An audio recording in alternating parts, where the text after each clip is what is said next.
नमस्कार। कला एकेडमी के इस चैनल पर आप सबका स्वागत करती हूँ। आइए आज हम हिंदी साहित्य से जुड़े भाग 2 वस्तुनिष्ठ प्रश्नों की चर्चा करते हैं। ये प्रश्न सभी परीक्षाओं के लिए महत्वपूर्ण हैं। ये सभी प्रश्न आप सबके अभ्यास के लिए प्रस्तुत किए जा रहे हैं। सभी प्रश्नों के उत्तर वीडियो के नीचे दिए गए हैं। तो आइए हम आदिकाल प्रश्नोत्तरी भाग 2 को शुरू करते हैं। प्रश्न 51 है, आदिकाल के नामकरण के संदर्भ में सुमेलित नहीं है। सिद्ध सामंत काल राहुल संकीर्तन, प्राचीन काल शंभुनाथ सिंह, आविर्भाव काल शैलेश जैदी और बीज वपन काल डॉक्टर राम कुमार वर्मा। इसका उत्तर होगा राम कुमार वर्मा नहीं है होगा, यहाँ हम महावीर प्रसाद द्विवेदी होगा। राम कुमार वर्मा ने संधि काल और चारण काल कहा है। प्रश्न नंबर 52, आदिकाल को वीर काल कहने वाले आलोचक हैं डॉक्टर धीरेन्द्र वर्मा, विश्वनाथ प्रसाद मिश्र, मोहन अवस्थी और वासुदेव सिंह। उत्तर होगा विश्वनाथ प्रसाद मिश्र। प्रश्न नंबर 53, पुष्य या पुंड को हिंदी का प्रथम कवि किसने माना है? राहुल संकीर्तन ने, हजारी प्रसाद द्विवेदी ने, गणपति चंद्र गुप्त ने, शिव सिंह सेंगर ने। शिव सिंह सेंगर ने। प्रश्न नंबर 54, आदिकाल को अत्यधिक व्याघातों और विरोधों का युग किस आलोचक ने कहा है? आचार्य रामचंद्र शुक्ल ने, हजारी प्रसाद द्विवेदी ने, डॉक्टर नगेंद्र ने या डॉक्टर राम कुमार वर्मा ने। इसका उत्तर होगा हजारी प्रसाद द्विवेदी ने।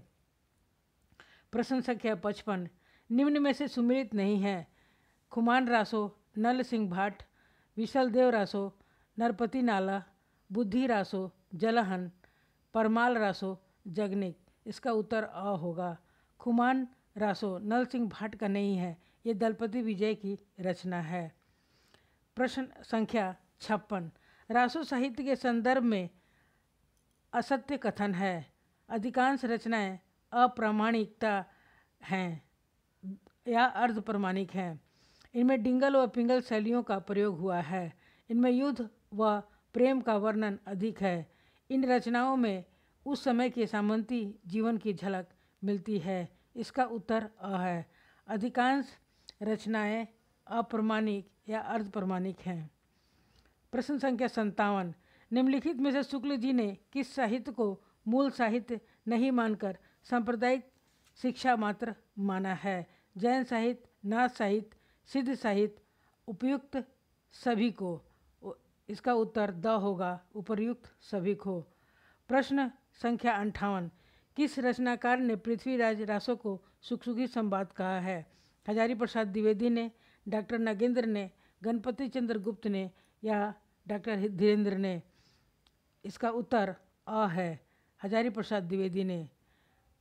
59वां प्रश्न, पृथ्वीराज रासो के लघु रूपांतरण में छंदों की संख्या कितनी है? 1900 छंद, 3500 छंद, 4000 छंद, 7000 छंद। इसका उत्तर होगा 3500 छंद हैं। प्रश्न संख्या 60, किस आलोचक ने पृथ्वीराज रासो को घटना कोश कहा है? डॉक्टर नगेंद्र ने, आचार्य रामचंद्र शुक्ल ने, मोहन अवस्थी ने, राम कुमार वर्मा ने। इसका उत्तर होगा डॉक्टर नगेंद्र ने। प्रश्न संख्या 61, विशल देव रासो का रचना काल क्या है? 1150, 1155, 1212 या 1272 ईस्वी। इसका उत्तर होगा 1155। 62 नंबर का प्रश्न है, विशल देव रासो में छंदों की संख्या कितनी है? 125, 128, 130 या 135। इसका उत्तर होगा, इसमें छंदों की संख्या 128 है। इसके संपादक माता प्रसाद गुप्त हैं। प्रश्न संख्या 63, किसने खुमान रासो को दलपति विजय की रचना नहीं मानकर किसी अज्ञात भाट की रचना माना है? गणपति चंद्र गुप्त ने, डॉक्टर नगेंद्र ने, गिरियर्सन ने, शिव सिंह सेंगर ने। इसका उत्तर द होगा, शिव सिंह सेंगर। प्रश्न संख्या 64, विजय पलरासों में छंदों की संख्या कितनी है? 35, 40, 42 या 46? विजय पलरासों में छंदों की संख्या 42 है। इसका 100 उत्तर होगा। 65 नंबर का प्रश्न, अक्षर द्विकोपदेश के रचनाकार का नाम है? लुईपा, सबरप्पा, डोम्भीपा, कणहप्पा? इसका उत्तर 100 होगा, डोम्भीपा। प्रश्न संख्या 66, योग भावनोपदेश के रचनाकार हैं? जयनदीपा, नंदीपा, कुकरीपा, दारिकपा, धामपा? इसका उत्तर ब होगा, कुकरीपा। 67 प्रश्न है, डॉक्टर पीताम्बर दत्त बर्थवाल के अनुसार गोरखनाथ का समय है? 845 ईस्वी, 9वीं शताब्दी, 11वीं शताब्दी, 13वीं शताब्दी? इसका उत्तर 100 होगा, 11वीं शताब्दी। 68 नंबर का प्रश्न, निम्नलिखित में से कौन सी रचना गोरखनाथ की नहीं है? सब्दी, कावेरी गीतिका, अभय मात्र, जोग या नरवय बोध? इसका उत्तर ब होगा, कावेरी गीतिका आर्य देवपा की रचना है। 69 नंबर का प्रश्न है, डॉक्टर पीताम्बर दत्त बर्थवाल ने गोरखबानी नाम से गोरखनाथ की रचनाओं का संपादन कब किया था? 1930 में, 1940 में, 1942 में या 1945 में? इसका उत्तर 100 होगा, 1942 में। 70 प्रश्न नंबर 70, किस विद्वान ने नेपाल के राजकीय पुस्तकालय से कीर्तिलता की नकल प्राप्त किया था? हरप्रसाद शास्त्री ने, प्रबिंद चंद्र बागीची ने, राहुल सांकृत्यायन ने या रामकुमार वर्मा ने? इसका उत्तर होगा अ, हरप्रसाद शास्त्री ने। 71 नंबर का प्रश्न है, विद्यापति की रचना कीर्तिलता को भृंग भृंगी संवाद किस विद्वान ने कहा?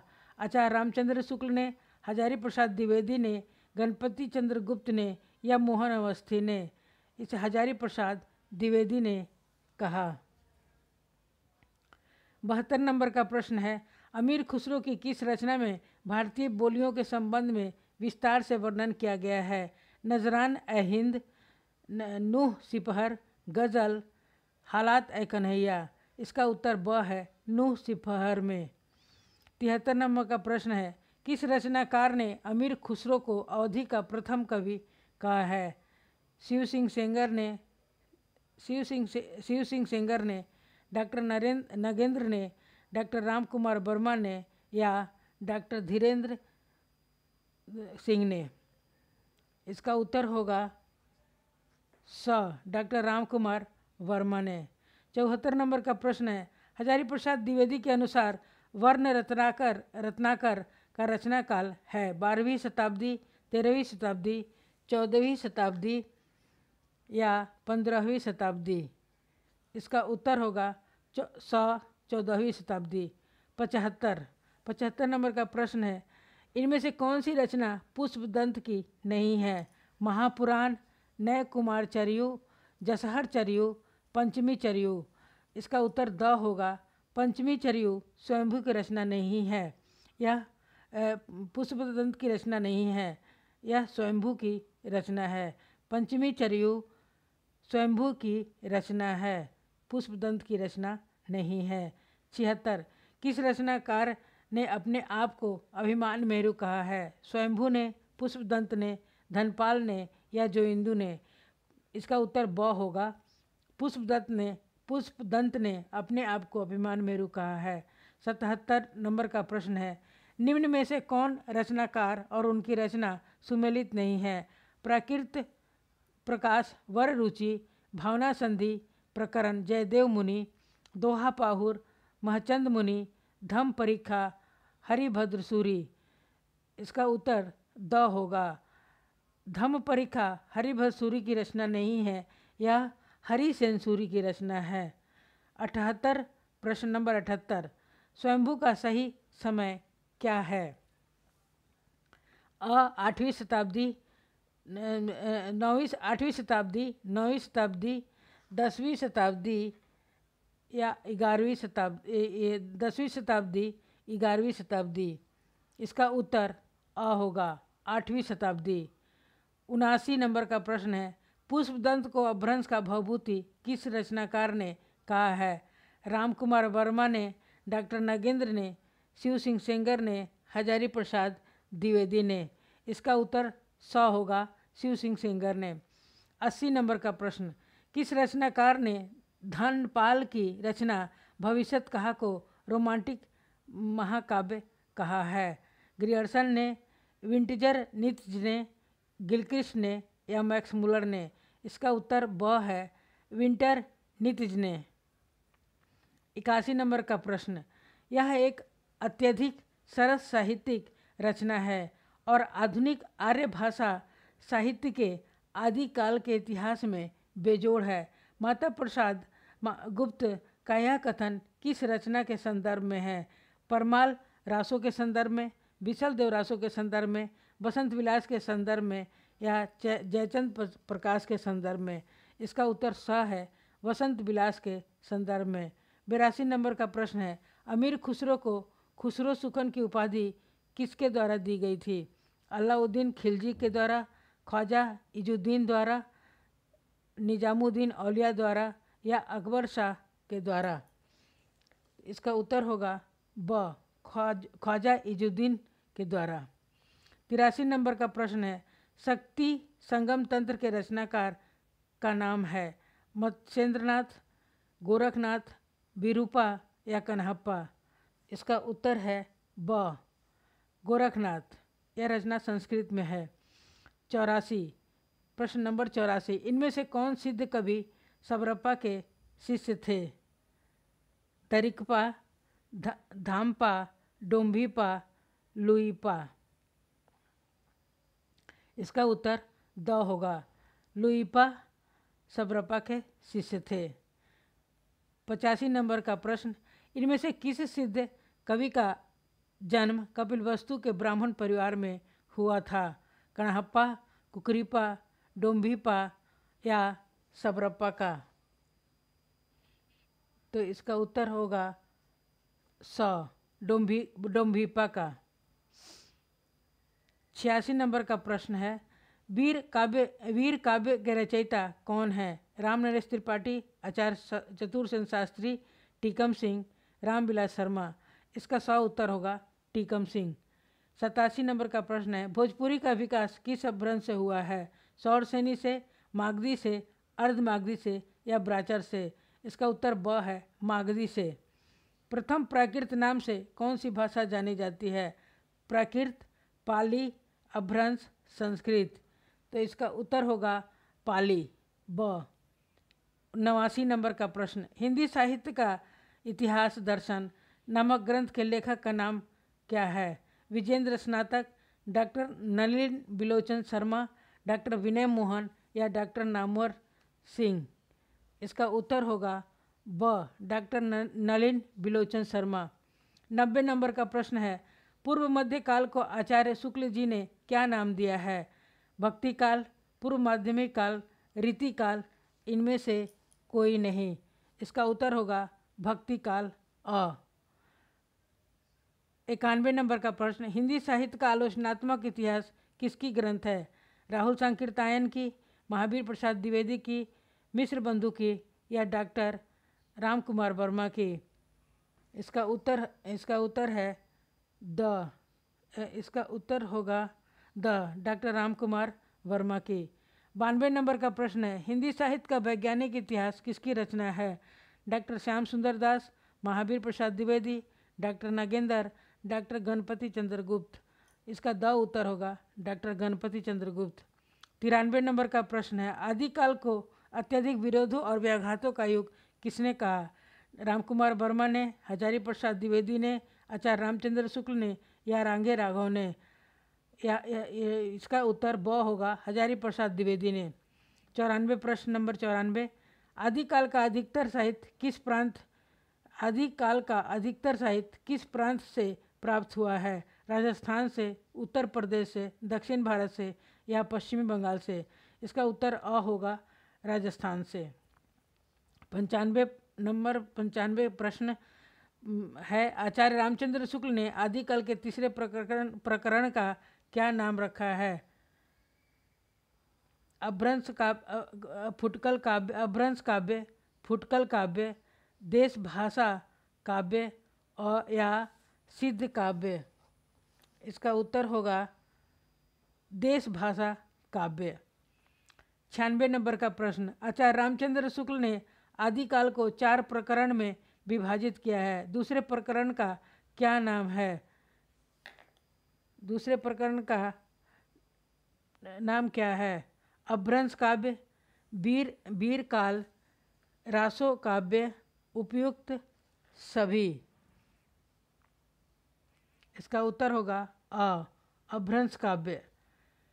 97 नंबर का प्रश्न है, आदिकाल साहित्य में इनमें से क्या उपेक्षित रहा है? सामाजिक चेतना, धार्मिक चेतना, आश्रयदाता प्रसंग या राष्ट्रीय चेतना? उत्तर द होगा, राष्ट्रीय चेतना। 98, आल्हा और उदल नाम के 2 वीर सरदारों की वीरतापूर्ण लड़ाइयों और युद्ध का अत्यंत प्रभावशाली वर्णन निम्नलिखित में से किस रचना में है? पृथ्वीराज रासों में, खुमान रासों में, विजयपाल रासों में या परमाल रासों में? इसका उत्तर द होगा, परमाल रासों में। 99 नंबर का प्रश्न है, प्रत्येक देश का साहित्य वहाँ की जनता की चित्तवृत्ति का संचित प्रतिबिंब होता है, यह किसका कथन है? मिश्र बंधु, डॉक्टर नगेंद्र वर्मा, श्याम सुंदर दास या आचार्य रामचंद्र शुक्ल? इसका उत्तर द है, आचार्य रामचंद्र शुक्ल। 100 नंबर का प्रश्न है, भाषा काव्य संग्रह के लेखक कौन है? कामता प्रसाद गुरु, महेश दत्त शुक्ल, मिश्र बंधु या जॉर्ज ग्रियर्सन? इसका उत्तर ब है, महेश दत्त शुक्ल। धन्यवाद, जय हिंद। आप सब ने इसे सुना और देखा, इसके लिए मैं आप सबका धन्यवाद करती हूँ। कृपया वीडियो को लाइक, सब्सक्राइब और शेयर अवश्य करें ताकि अन्य विद्यार्थी भी इसे लाभान्वित हो सके। मैंने इन ऊपर के लिखे हुए सभी 100 प्रश्नों का उत्तर 51 से लेकर 100 तक का उत्तर हमने यहाँ वीडियो में नीचे डाल दिया है। आप सभी देख करके इसे मिला लेंगे और इसका प्रैक्टिस करते रहेंगे तो अच्छा रहेगा। बार बार सुनने या बार बार पढ़ने से कोई भी चीज़ें याद रहती है। ठीक है, धन्यवाद।